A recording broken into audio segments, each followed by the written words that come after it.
மிரட்டி பார்த்தது அமெரிக்கா. கொஞ்சம் ஏதாவது பம்மி கொள்வார்கள், கொஞ்சம் பின்வாங்குவார்கள் என்று நினைத்தது. இந்த ஈரானிலே ஓடுகிற அவர்களின் பாரம்பரியத்தினுடைய இரத்தம் பயங்கரமான பதிலடியை கொடுத்தது. தொலைக்காட்சியில தோன்றி நாட்டு மக்களுக்கு உரையாற்றுவதன் வழியாக அமெரிக்காவுக்கு பதில் சொல்லியிருக்கிறார் இன்றைக்கு அந்த சுப்ரீம் லீடர், அதனுடைய உச்சகட்ட தலைவர் ஆயத்துல்லா குமேனி. அமெரிக்கா தலையிட்டால் அதிக விலை கொடுக்க வேண்டியது வரும். ஒரு செய்தி.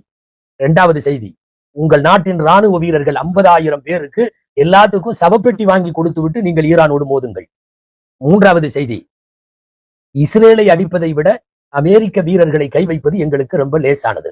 அநேகமாய் சமீபகால வரலாறுகளில் ஒரு 100-200 வருஷத்தில் அமெரிக்காவை பார்த்து இவ்வளவு நெஞ்சுரத்தோடு பேசியது அல்மோஸ்ட் சதாம் ஹுசைனுக்கு பின்னாலே வேறு யாரும் இல்லை. அமெரிக்காவிற்கு தலை வணங்க மாட்டேன் என்று பேசிய மாவீரன் சதாம் ஹுசைன் இன்றைக்கு வேறு உருவத்தில் ஈரான் மண்ணிலிருந்து அதே போன்ற குரல், 50,000 சவப்பெட்டி வாங்கி ராணுவ வீரர்களுக்கு கொடுத்துருன்னு அமெரிக்காவை பார்த்து இந்த உலகத்தின் எந்த நாடாவது?